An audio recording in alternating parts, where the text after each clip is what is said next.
This is Angela, occupational therapist for the cardiac team, and Renee, a physiotherapy student on placement.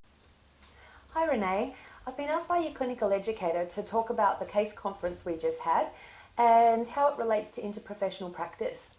So could you tell me what the main aims of case conference are? I think they were to update everyone on the client's current care plan, as well as the needs for future care and plan of action.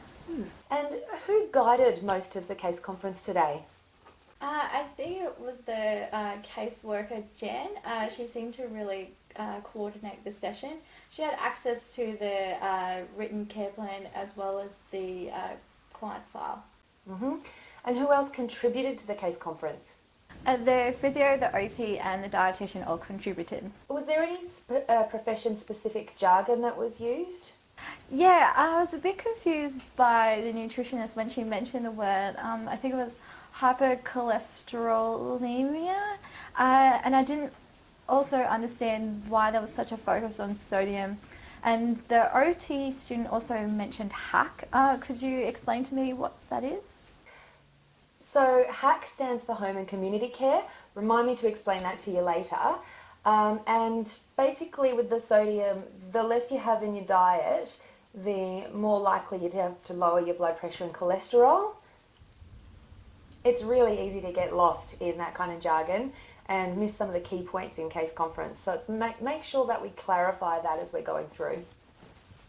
True, and it all happens so quickly. I never really thought of sports drinks being something that could come up as being an issue. Yeah, exactly. So from the case conference, can you tell me the most important key components that related to Tony's care? I think from Tony's perspective, finances and family life are going to be the biggest issues for him right now. Diet isn't on his priorities, but I think it's something that does need to be addressed because otherwise all the good work that he has done will come undone.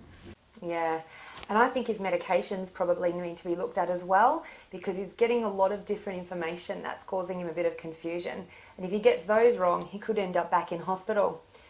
So what role do you think you could play in his care? Well, I would have to consider those things too. So I would determine what kind of exercises Tony enjoys and also see if there's any other people that can help Tony and also see if there was any barriers like location or time or finances. I could also work with the social worker to see if any of these barriers are stopping him after he has finished with the program here. Yeah, definitely. And do you think that there were any roles within the case conference and Tony's care plan that could be done by more than one health profession? Yeah, well, his ongoing exercise program could potentially be looked at by a physiotherapist or a exercise physiologist, as well as the OT and the social worker can both work to determine what services he may need and possible back to work options. But who would do this? Yeah, well, who would do what is a tricky question sometimes, but realistically it comes down to who can meet the client's care goal needs at that time. So it might be the person that has the shortest wait list or the person that's already had enough rapport with Tony to continue with his treatment effectively at that time.